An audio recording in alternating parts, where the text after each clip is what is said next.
to see right now. But what do you do? What do you do if your house has already been inundated? What might you do if you can see the flood waters edging ever closer, lapping at your front door, and then perhaps getting into your property? Well, here's one man who can offer you some advice. Jeff Charlton with Building Forensics. It's an organisation, a company set up to offer advice. You saw a gap in the market, Jeff. I mean, this is something that's becoming more of a problem, isn't it? Well, I've been doing disaster recovery for nearly 30 years, so I've been all over the world doing it. So it's not just this. It's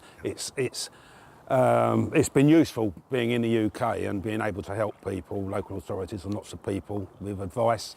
So, you know, we're trying to give people advice. We don't want to make profits out of this type of event. So today we've been working with the Army, local authorities, building flood defences, and just giving people general advice. Yeah. One of the things that I was fascinated by was what you were saying about when the water's in your house, it's, even though it seems to be just, you know, lying at ground floor level, it's going to get through your house. Tell us why. Well, what happens is moisture will, everybody knows about drying. So drying goes out of wet materials and goes into the air, and then you move the air out of the building or you move it into a dehumidifier and you strip the water out of the air. The problem is when we haven't got a controlled environment, that moisture will just evaporate out of wet materials and move into the air, and warm air, which is causing the evaporation, will start to move upwards. Damp? Well, it's damp air, but it's called stack effect, as the air movement carries the moisture up into higher levels of the building, just as warm air moves upwards.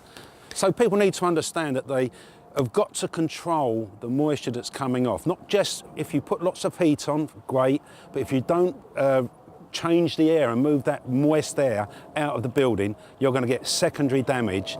You're going to get biological activity somewhere, mould, something like that, in other parts of the building that you could have avoided.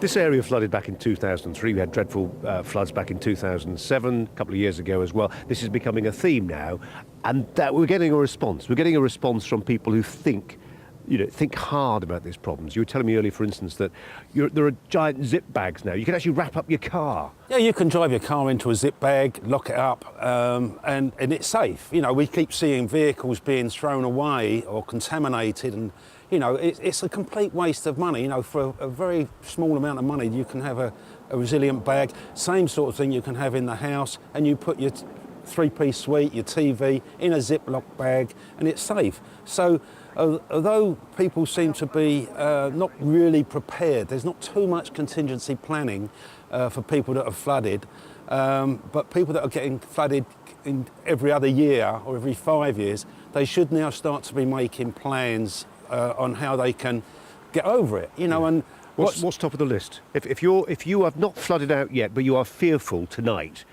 that this big amount of rain that's coming over the next 36 hours might affect your property, what should you be doing? Well, I think everybody says, you know, put your most expensive stuff upstairs, try and move it out of harm's way. Personally, I'm starting to think that, you know, you should let the water in and let the water out. Why? Well, because, you know, if the water gets too deep, you can start putting huge pressures on the brickwork, on the perimeter, external brickwork, and I've seen buildings move. We're talking about over a metre deep.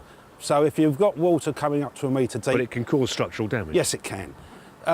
If the water's in, you're just going to have to, you know, after the flood, you may have to shovel out the soil, the silt that's coming from the flood waters, but your best tool then is a hose pipe. And flush the house, get rid of this contamination that's coming through, flush it through.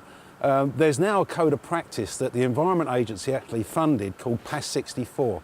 It's one of the most important documents that anybody could now follow, because it tells people about not just the contaminations on the surface, but what's in the air and how to get rid of it.